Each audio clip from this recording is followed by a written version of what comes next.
Awe's older brother. So Jide Awe is Dr. Yewande Awe's older brother. This is the first time I'm meeting him. Jide, I will hand you the microphone to start to speak. I would have loved to read out your bio, but I just have to, just tech difficulties here. My apologies, but people, please go to the website and you can see the bio.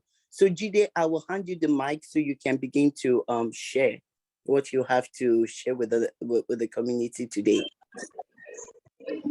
Yeah, thank you, Willie. Hello, everybody. It's good to be here. Willie said the topic is driving forward in education. Let me just introduce, maybe just say a few words about myself. I'm somebody who is into policy consulting right now, called policy advisory, science, technology, and innovation policy consulting. But I have a background in as an entrepreneur. I'm actually an entrepreneur as well, because I set up a company that offered IT training services at a particular time. I've done quite a bit of work on IT transformation, digital transformation, IT education.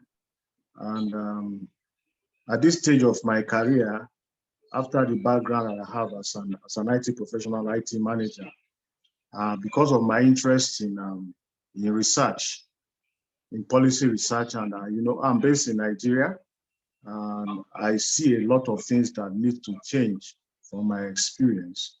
And I decided to focus more on policy advisory, try to, I like research, and I think I have a bit of the background. So I said, let me go into policy research. So that's just the detail of my background is in the bio, but that is basically who I am. I'm an entrepreneur, but I used to work as an IT professional, IT manager for certain organizations, and I set up an IT education firm. We do so many different things, but right now, I use my background, my previous background, as an IT professional and a manager and an entrepreneur in the IT education space to do policy. So STI policy. So since the focus is on education, I really want to look at some of my, because the intention I gathered is for me to share some of my work, and then we could just discuss and learn from each other. So my most recent work is in education, because I'm in Nigeria. Is we developed the National Digital Education Strategy for Nigeria, and that was in 2020.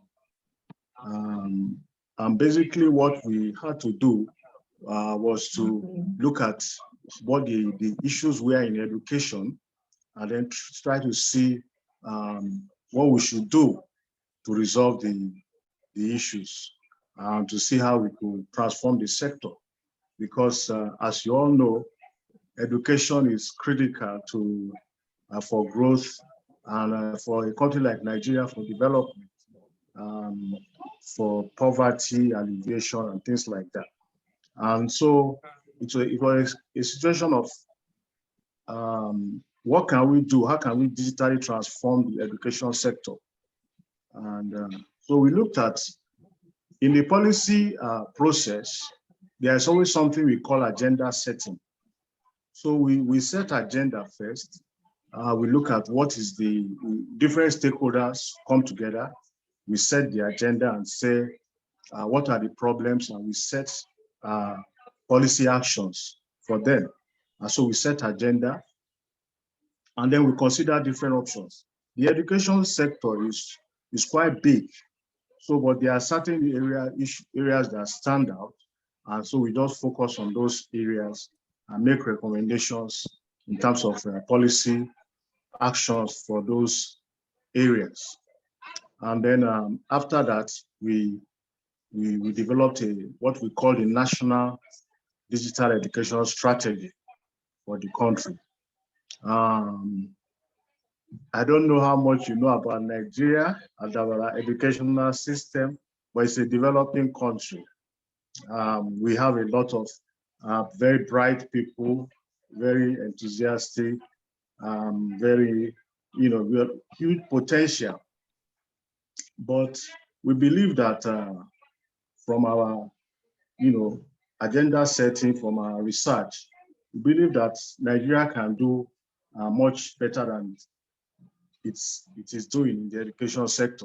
So the strategy essentially looks at how to provide direction for digital education in Nigeria, and is in line with, we have an overall digital strategy, digital economy strategy for the whole country, which looks at every sector. So that strategy was developed with other stakeholders in line with that national digital economy strategy.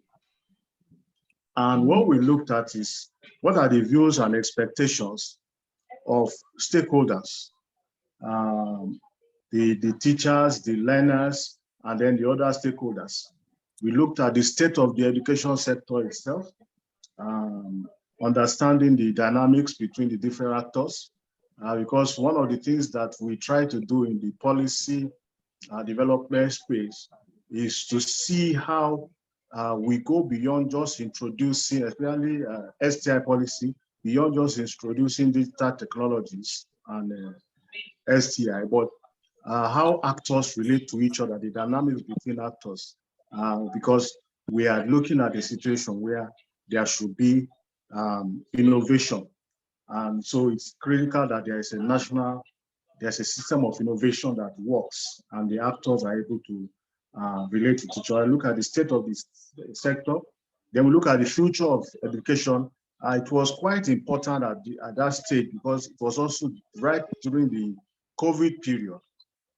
So we looked at how did Nigeria handle, the education sector in Nigeria handle the COVID period, because people could not go. Our traditional way of learning is not like this. We physically go to the classroom, but people could not go to the classroom. And then we looked at, what are the consequences? Because apart from that, we now look at the fact that, the world is changing, the future of work. Emerging technologies are coming. What are going to be the consequences? How does education respond? What is, that's part of why we developed the strategy. So we define the problem and with all those stakeholders, like I said, different stakeholders, different areas, different interests. Some of us don't necessarily agree on the policy actions, but we try to come together and agree and say, okay, this is what we should do. They are all rolled together. And what we do is we conduct stakeholder interviews. We have meetings, workshops. We look at findings from discussions, and we have progress meetings. One of the things that I want to point out is we discovered, in looking at the education sector, there are a lot of opportunities. The education sector has developed, there is a more greater digital investment than before. They have a large pool of vibrant youth. And there are a lot of initiatives from the government trying to skill building initiatives and things like that. But we found out that even though you have those initiatives, there's still a lot of work to do. For example, many people are still outside the digital loop. So, I mean, that you can imagine what it means during COVID. That means those people could not really participate in learning during COVID. There are people like where I stay, just a school near on the street I stay. They were closed throughout COVID and the children did not learn at all. So there was no learning for that. So the challenges that we saw, there are inequalities in the educational and digital opportunities. that, like we saw during COVID. In fact, Nigeria has one of the largest number of out-of-school children. And we also looked at the education system. The education system needs to change in terms of being more relevant to the 21st century, because we still have a system that is, does a lot of, they don't do a lot of 21st century skills. And because of lack of infrastructure, we don't also have a development of digital skills. And STEM subjects are also not prioritized. And these are the issues that I believe are important for us. So we have a lot of memorization, outdated learning techniques, and things like that. And we also have disconnection from the industry, disconnection from other sectors, that the education sector. So you have a situation where people are graduating from university, graduating from college, and they don't have the skills to fit into industry. So there's that disconnection that you also notice. And you have different stakeholders in education, but they are all working in silos. And so that's a critical issue. Then also, which has also come up recently, is the brain drain.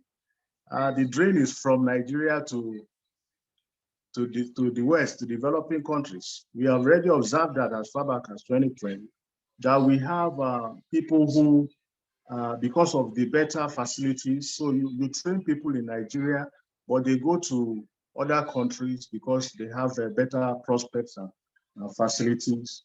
And you now look at it that where is the equity in that, and is there something that we can do in terms of the strategy to make sure that, because Nigeria needs to train people to develop its economy, not to train people that will go and develop other economies. I don't have any problem with people relocating to other countries, but when the number becomes significant, it actually affects the development of the country. So we notice that as well. Low numbers of, and then also I trained as I used to train people in IT. Like I told you, I had an IT training company, and we discovered that this world is becoming emerging technology driven. That is an area that is lacking in the education system. That's an area that's lacking in the education system. And so these are the issues. Then we also see that there are challenges in terms of internship, infrastructure. Why are there so many out-of-school children in Nigeria? I say that they are one of the largest, and one of the more, we have the largest number, one of the largest number in the world. I don't know if you have heard of Boko Haram. There are these terrorists in some parts of the country that affect ability of children to go to school. So that is part of the problem. I mean, that is an issue that technology may be able to, but it's a reality, and leaves a lot of people out of school. And also we found that there is an issue of inadequate funding. So those are so we developed a strategy to address those issues, and looking at the culture, 21st century competence, looking at things like you need to foster critical thinking, 21st century skills, not just digital skills alone, looking at the importance of inclusion, because so many people are still left outside the loop. How do you resolve a situation where people's schools are in areas that have been taken over by bandits and terrorists? You understand?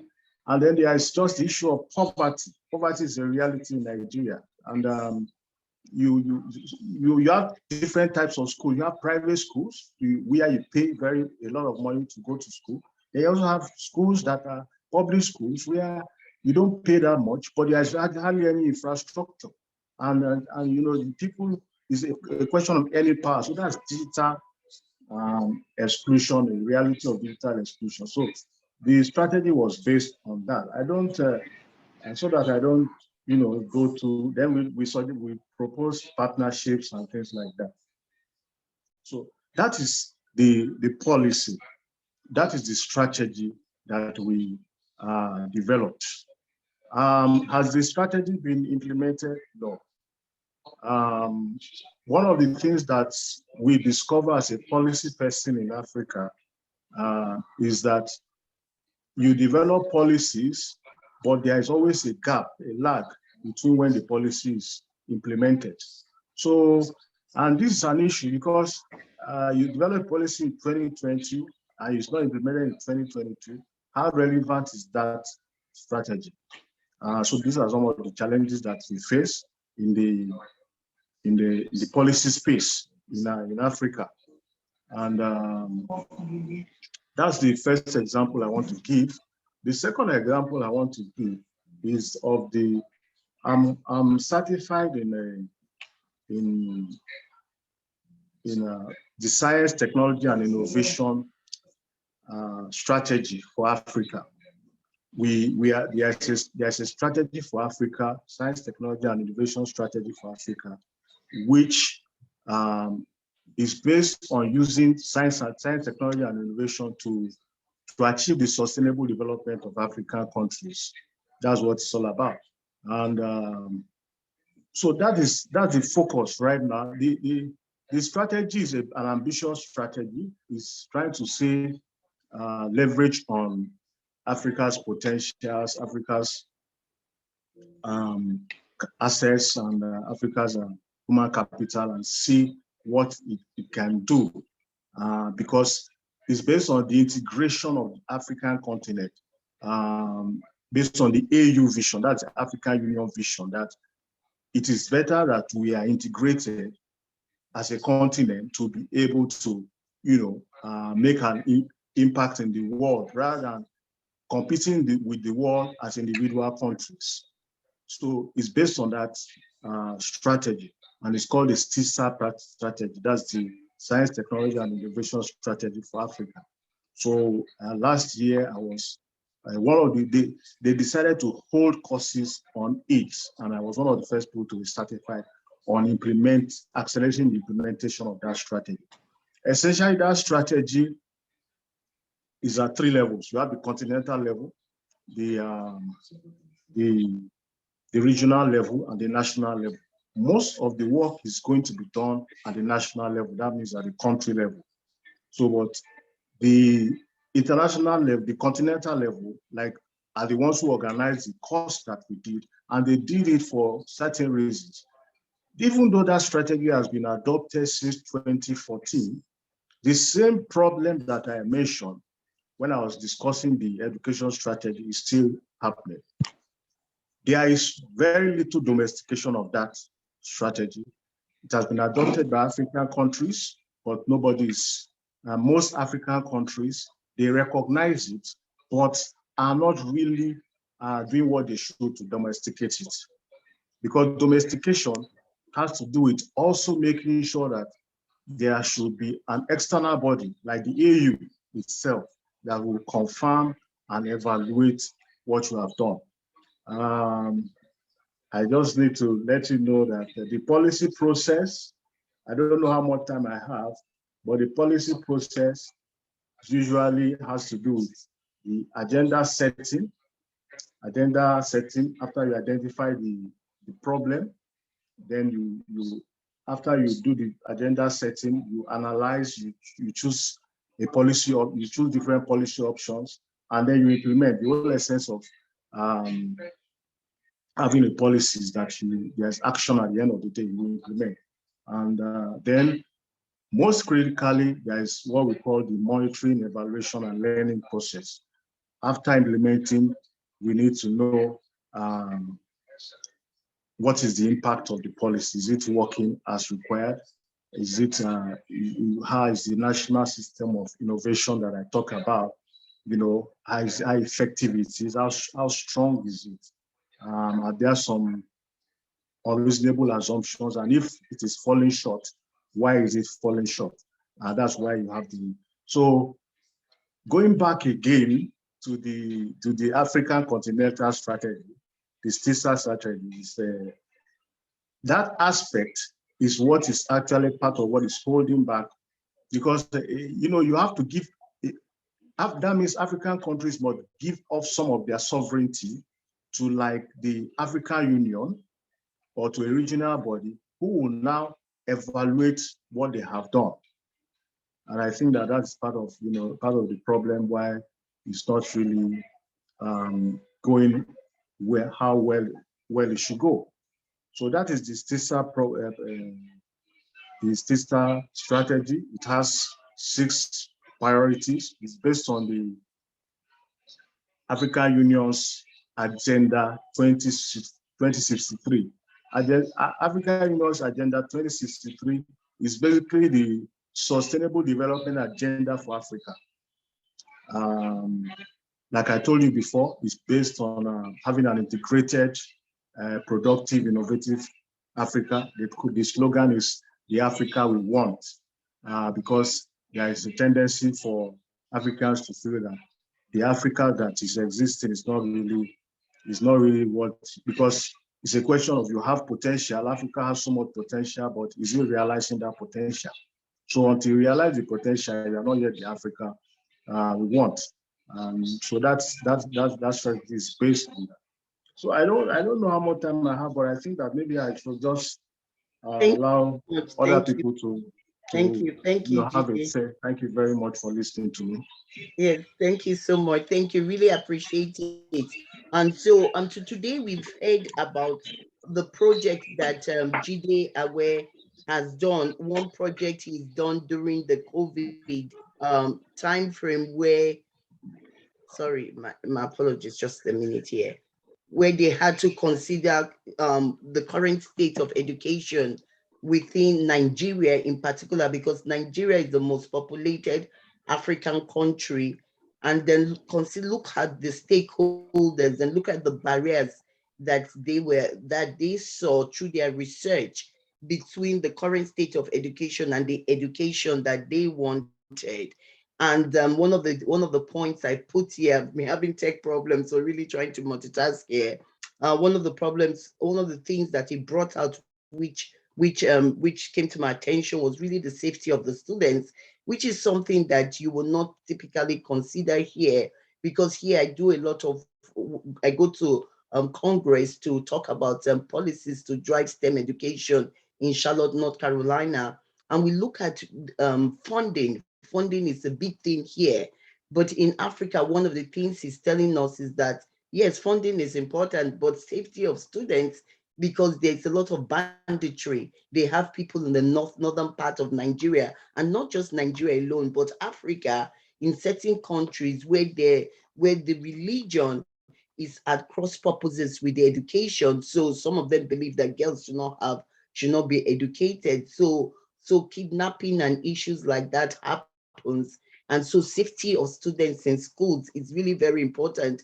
I did a project last year in Nigeria on keeping girls safe in schools, and implementation. We're in the process of implementing that project. So safety of students is something critical that he brought out. Another thing he brought out is that the method of learning, which has been a big issue, is also an issue here. I heard somebody talk about project-based learning, that's what she's an expert in. It's also an issue in this part of the world where there's a lot of rote learning, where children are just kind of memorizing rather than taking their theory and turning their theory into practice and learning through projects. And so there's a movement here to introduce what we call project-based learning. And there are some schools in the rural areas that still just do rote learning. Here in North America, I know definitely in Charlotte.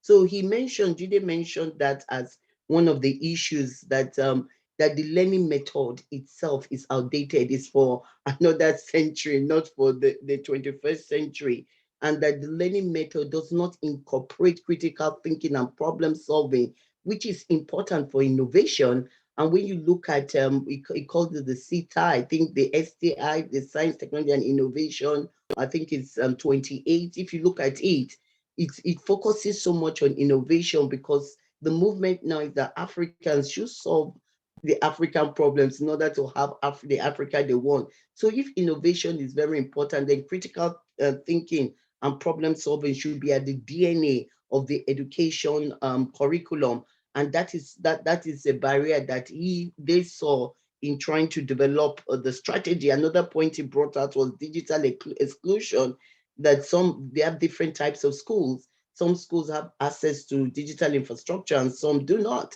So we see that gap, and that gap is obvious here. We have rural schools here that didn't have access to Wi-Fi during the area of COVID, and so there were so many creative solutions to try and give them access. But in Africa, it's worse. So digital exclusion is something that he brought out, and really at the core of it is that there's so much work to be done. So Africa being having 60% of its population below 30 years old, and education being at the core of development of economic development, there is so much. There's a big gap. We need so many hands in the pie to actually solve the problem that Africa has. So I'm going to this was just my high level summary of what I heard. If anybody has a question, Barbara, do you have a question?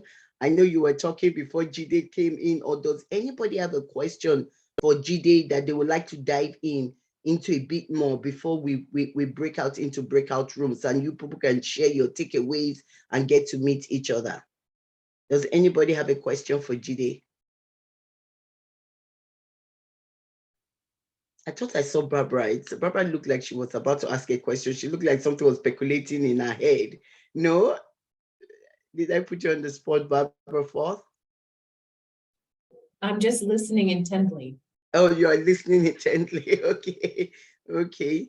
So if there are no questions, we will go into breakout rooms so that we can network and we can just share our takeaway. And the question really I would like you people to talk about in your breakout rooms is, you've heard what Jide is doing in the area of policy, but before that, you heard about his journey, that he worked as an IT manager and he had a training institute, but because of his love for research, he really wanted to dive into driving policy to promote education within the community that he lived in. And he talked about his issues about brain drain. So my question for you when you go to your breakout room is, what are you doing in your community?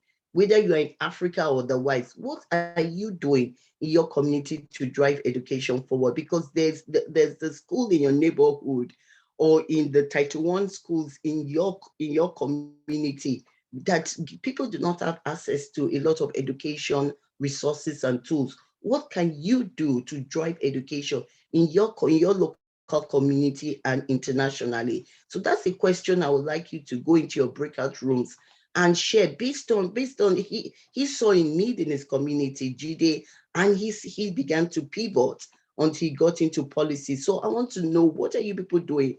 So David, if you can put us into breakout rooms, let's discuss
Thank you, David. Sure. Hi, My name's Mark. hi, Babuka. Everybody's in breakout rooms. So I'm going to add you to a breakout room. Okay, just started.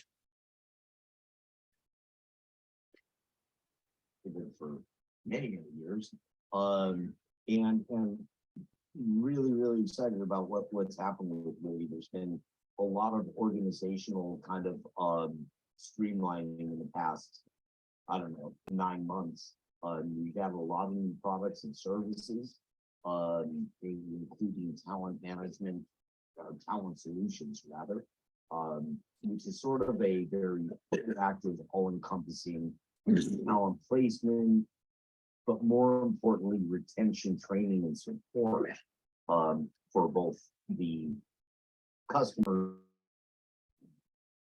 Hi, Timuni. Did you get bumped out of your room? Yeah, I did. I just got in now, so I'm trying to Okay. go over everything that's been said. So far. Yeah, if you click on, you should see like a breakout room button at the bottom, and then if you click on that, it'll take you back to your room. All right, that's okay. Okay, thank you very much. I can put you in there. Hold on, let me. Oh yeah, no, you'll right. have to do it. Okay.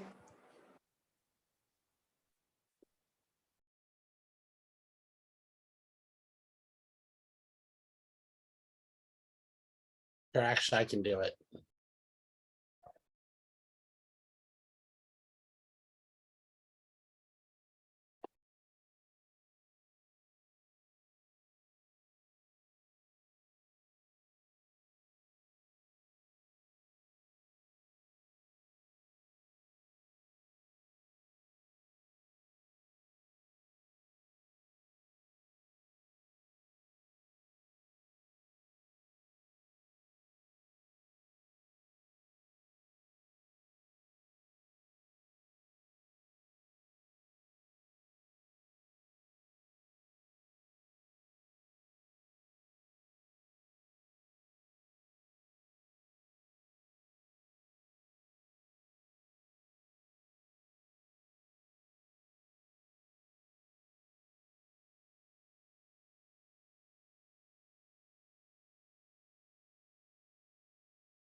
David, can you take me back to room 4? And then, love to. I got pulled out. Okay, anyway, everybody's coming back. I got Well, pulled yeah, out. well, it ended. I mean, the 10 minutes is up, so I was gonna scramble the rooms and put people Yes, back. Is that good? yes, please scramble the room again. Yes. Okay. So welcome back, everybody, and we'll scramble them and then put you guys back in some new rooms. What's happening, Andre? Good to see you. Good to see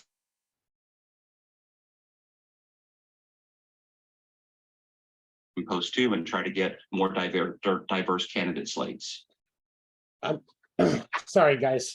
We have a WITI EduTech event. So what did you say, Bill, about posting something? Yeah, so what I was saying was that our goals as an organization is to improve our diversity slate of candidates, Okay. particularly in the female genders. So we're looking for organizations that we could partner with that had job boards, that had events, that maybe had some branding opportunities to partner with. So that is, I guess that's the primary reason. Is there anything else that's going on in talent programs, Nicole, that would be noteworthy? No, absolutely. I mean, I think for what we're doing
Thank you so much, everyone. I know it's this program started a bit earlier than it was supposed to, but for all of you who've hung on, I really appreciate it.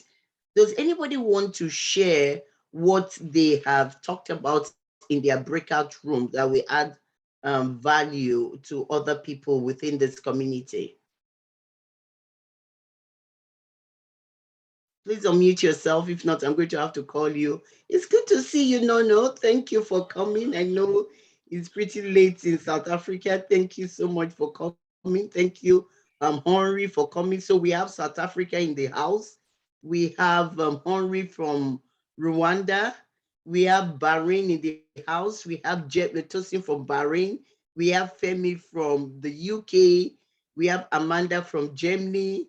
We have Abubakar from Nigeria. We have Jide from Nigeria. And Prem Prasad, where are you from? Where are you located? India.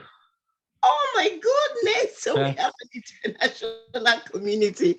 So Prem Prasad, tell me, what did you talk about in your breakout room that you would like to share with us?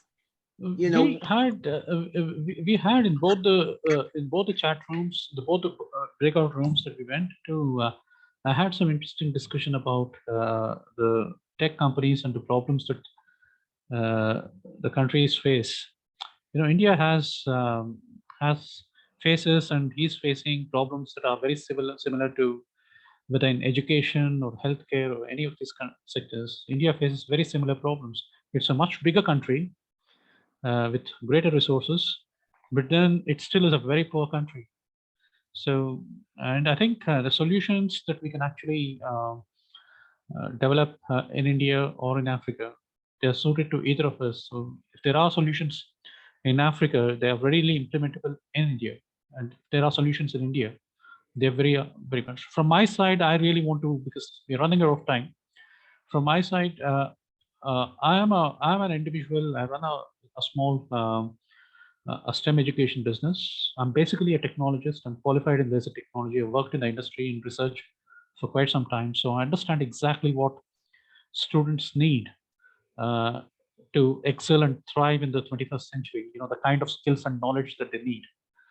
So I have some really scalable and innovative programs, which I can share with any of you, if you come forward. I'm very happy to connect. I have put my LinkedIn profile on the chat. And so anybody who's happy to connect with me and like to have any kind of help that they think that I can deliver, I'm very happy to come forward and do it without any hesitation. So this includes an excellent, a good computing pedagogy. A good computing pedagogy. If anybody wants to connect me personally, then I can show you I can come on a call and show you, how my pedagogy works. And it really suits. It's a scalable, open structured learning, which means that you don't just have a packaged solution that you finish this and then you move on. It's not like that. This is something that I encourage students to experiment and explore with the tools that I share with them. Sorry for being so long, but thank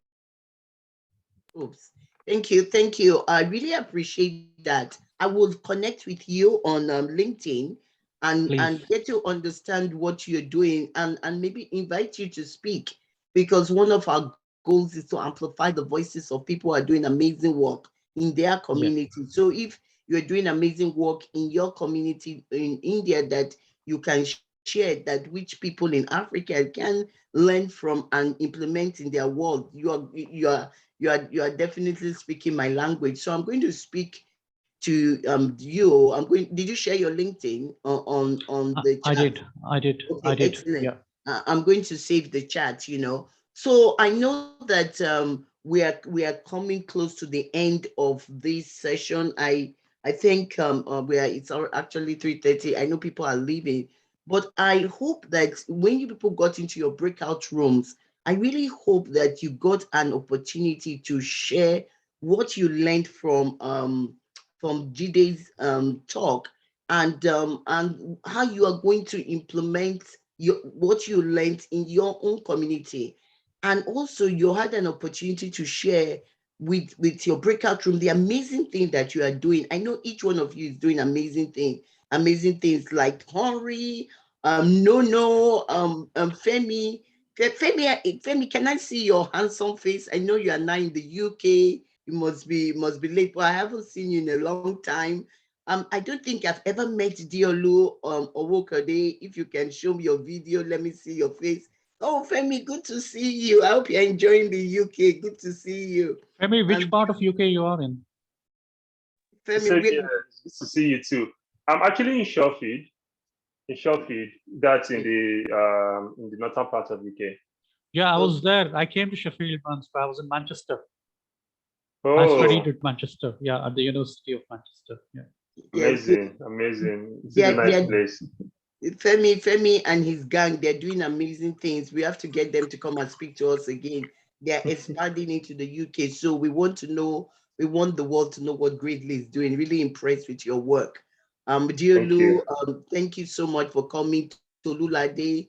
Okay, dear Lou, I get to see you now. Okay, yes. Let me spotlight you because I've never met you. I've chatted with you so many times, but I've never seen you. Okay, now also this is what you look like. Hi, everybody. My name is Adele. It's good to meet you. It's good to meet you. So we have these hangouts once a month for us to network and share information and build collaboration. I will follow up with Prem Prasad. I'm always looking for people within our community to speak and share their knowledge within our community. You can save the chat. I know Amanda shared the Founders Institute, which I want to be part of. So I'm going to be following up with that. She shared the fact that there's this Founders Institute.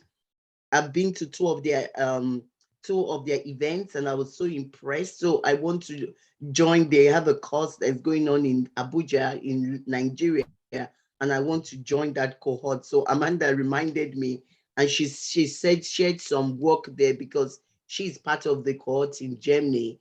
So that's a takeaway I'm going to implement. That's what I'm going to do with the information I've learned today. And so I think everybody, if nobody has anything to say, I hope you learned something. I hope you met somebody new. I hope you will have more and more discussions with that person till we meet again next month in October.